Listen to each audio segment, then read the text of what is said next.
Alhamdulillah wassalatu wassalamu ala rasulillah Sayyidina Muhammad ibn Abdullah wa ala alihi wa sahbihi wa mawalah.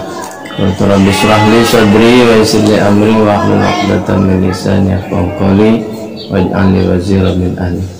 Qala mu'allif rahimahullah wa nafa'ana bi 'ulumi fid darin. Allahumma yassir lana wa la tu'assir 'alaina. Allahumma anfa'na bima 'allamtana wa aftahna wa lakum. Utihal arifin birahmatihi arhamar rahimin. Alhamdulillah. Yang saya hormati dan yang saya muliakan segenap karyawan Dede Farm, yang saya doakan mudah-mudahan semua selalu dalam lindungan Allah Subhanahu wa taala, diberikan kesehatan sehat jasmani maupun rohaninya. Mudah-mudahan ditambah-tambah kebarokahannya dan ditambah-tambah milik dan rezekinya, amin ya rabbal alamin. Pertama-tama dan yang paling utama, kita memuji bersyukur kehadirat Allah Subhanahu wa taala yang alhamdulillah kita semua masih bisa merasakan nikmatnya, terutama nikmat yang sangat mulia, yakni nikmat iman dan Islam, serta diiringi sehat walafiat panjang sehingga alhamdulillah kita semua sudah menunaikan kewajiban kita, yakni melaksanakan sholat duhur secara berjamaah, yang mudah-mudahan segala aktivitas ibadah kita, baik ibadah wajib ataupun ibadah sunnahnya, diterima oleh Allah Subhanahu wa taala, amin ya rabbal alamin. Salawat beserta salam tetap tercurah limpahkan kepada junjungan Nabi besar kita Nabi Muhammad sallallahu alaihi wasallam beserta keluarganya, para sahabatnya, para pengikutnya TTB.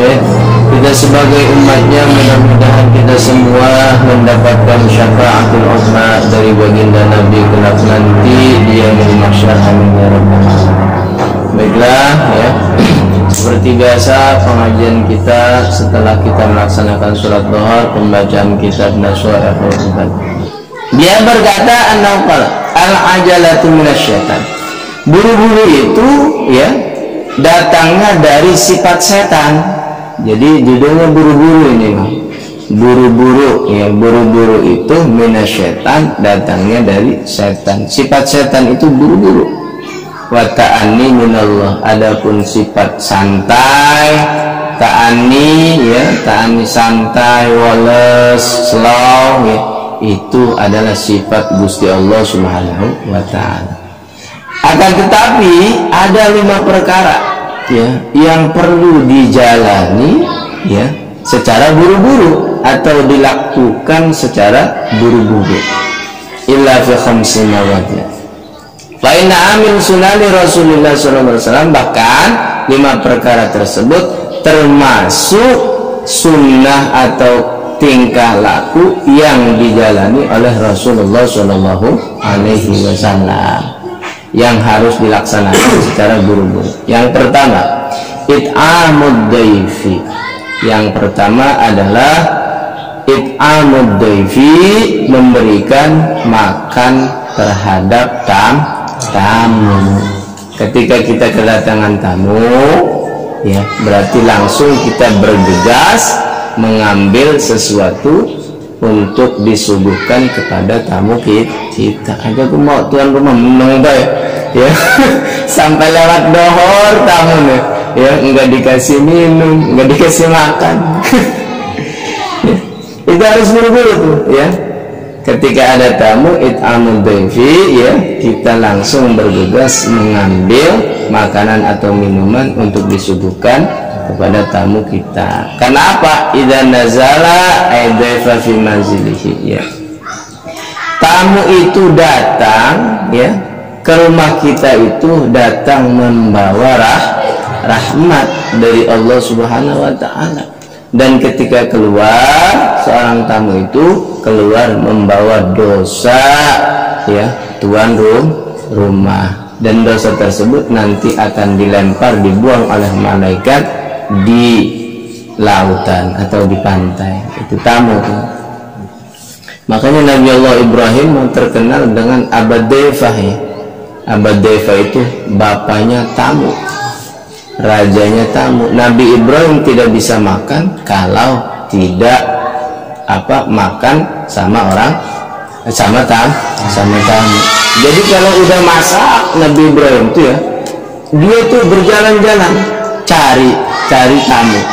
Barang dimakan, bacakan itu tamu tuh ya, Nabi Ibrahim. Makanya dijuluki abad deva. Makanya Nabi Ibrahim meminta ke Gusti Allah Subhanahu wa Ta'ala, ya Allah, saya pengen menyuguh tamu umat Kanjeng Nabi Muhammad. Tuh doanya ya. Maka Allah perintahkan kepada malaikat Jibril untuk mengambil kapur yang dari surga ya, lalu datang ke Nabi Ibrahim, dan kapur tersebut diberikan kepada Nabi Ibrahim. Malaikat Jibril merintah ke Nabi Ibrahim untuk menyebarkan ke 4 penjuru ya, dari depan, belakang, kanan dan kiri semua. Nah, apa tamu tersebut? Suguh tamu dari Nabi Ibrahim itu segala sesuatu yang asin ya, itu adalah suguh tamu Nabi Ibrahim untuk umat Kanjeng Nabi Muhammad. Jadi garam itu asal mula munculnya garam itu adalah Nabi Ibrahim pengen menyuguh tamu umat Kanjeng Nabi Muhammad. Jadi dulu mah nggak ada garam. Setelah doa Nabi Ibrahim dijabah, pengen suguh tamu ya umat Kanjeng Nabi Muhammad, maka dikasihlah kapur dari surga, sehingga kapur tersebut jadi garam di alam dunia. Sokan lamun ngeriung ya, lamun ngeriung ke anak garam karo cengek biasanya ya. Nah itu makanya ketika kita mau makan sunah kan ya, nyocol garam disunahkan nyocol garam. Nah itu yang kedua, watadhizul mayyiti ya, watadhizul mayyiti lan ngurusi mayit. Yang kedua yang perlu ya dilaksanakan secara buru-buru ketika ada orang yang meninggal dunia, langsung diurusi ya. Yang pertama dimandikan, dikafani, langsung disolat, langsung dikubur. Itu harus buru-buru tuh, jangan dinanti-nanti. Umpama mati jam 12, seharusnya langsung dimandikan, dikafani, disolati, langsung pada waktu itu, malam itu dikubur seharusnya. Tapi terkadang kalau di masyarakat menunggu keluarganya, itu memberatkan ya. Mayitnya itu berat nantinya, berat. Watadhizul mayyiti idza mata. Yang ketiga watazwijul binti idza balagat. Yang ketiga yang perlu dilaksanakan secara buru-buru, menikahkan anak perempuan ketika ia sudah mencapai umur balik. Kang Masari balik dorong. Anak perempuan yang sudah balik, kalau kita punya anak perempuan sudah balik ya, sudah memiliki pasangan, ya dikawinkan langsung buru-buru. Karena apa? Takut ketika ya dia tidak langsung dinikahkan ya, sementara sudah memiliki pasangan atau pacaran zaman sekian ya, nah dia melakukan dosanya tersebut nanti akan mengalir ke kedua orang tuanya. Naudzubillah. Kata Nabi, man zawaja bintan tawajjahullahu yaumil qiyamati tajal muluk. Barang siapa yang menikahkan anak perempuannya, maka Allah akan berikan mahkota ya pada nanti di hari kiamat, tajal muluk, dengan mahkota kerajaan.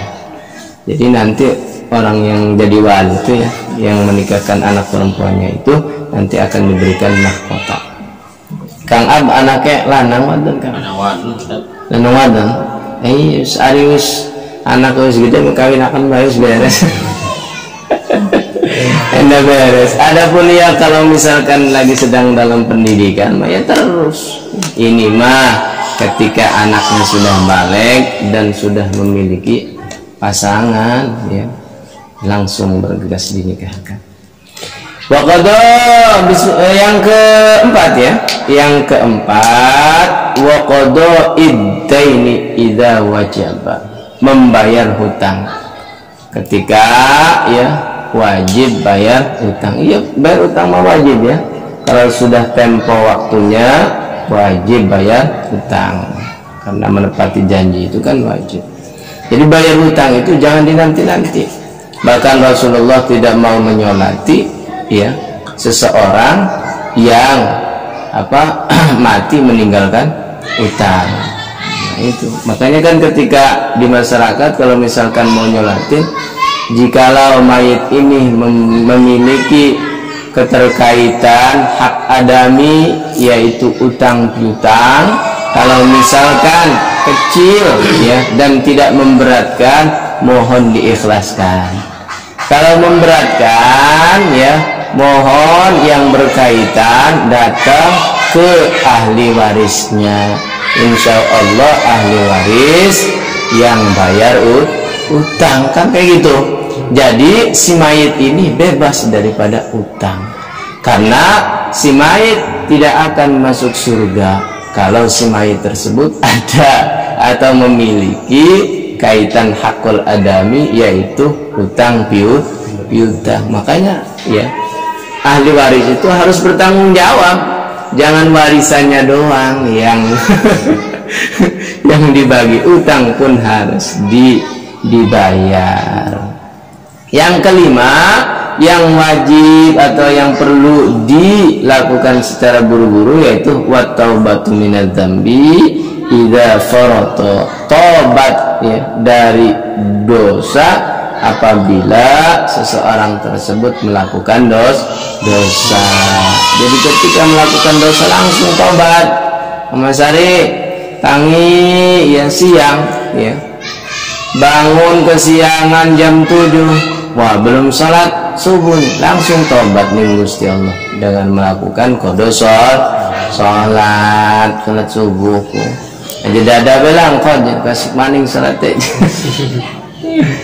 Jadi itu 5 perkara ya yang sifatnya wajib dilaksanakan secara buru-buru. Sementara buru-buru itu termasuk dari sifatnya setan, akan tetapi 5 perkara tersebut itu merupakan sunnah Rasul yang wajib dilakukan secara buru-buru. Yang pertama tadi subuh tamu, yang kedua ya mengurusi jenazah, baik memandikan ya, membungkus atau mengkafani, mensolati dan mengubur ya.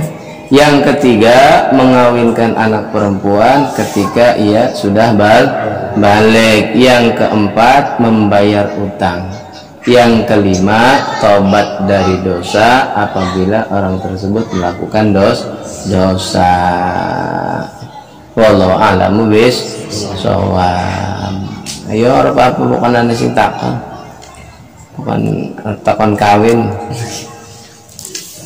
aturan. Barang utang ini ngebang free-pun nih bosan. Hah? Barang utang ini ngebang. Utang ini bang? Bank konvensional. Kan ya biasanya kan ada keterkaitan perjanjian.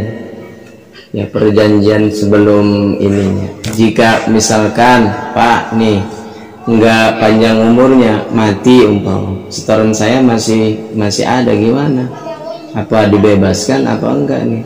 Kalau misalkan pihak bank atau ahli waris makanan yang bayar, ya berarti wajib bayar. Kalau misalkan ini dibebaskan sama pihak bank, nah ya enggak jadi masalah itu. Jadi intinya kita Radin ya, kalau utang itu sudah dibebaskan, ya bebas berarti. Utang itu kan ya wajib dibayar ketika seseorang yang memberikan utang itu ya tidak bisa untuk membebaskan. Ya makanya lah mengebang kan biasanya kontrak kan. Iya jangan saya perak utang iku anak bakal menikah ya, nanti akan diambil kebaikan kita oleh orang yang memberikan utang kepada kita, diambil. Ketika kebaikan kita terus diambil ya, tinggal sisa keburukan, ya tadinya yang mau masuk surga jadi nggak jadi masuk surga, berat makanya ya. Jadi hakul adami mah ya harus diberesin dengan adami manusia.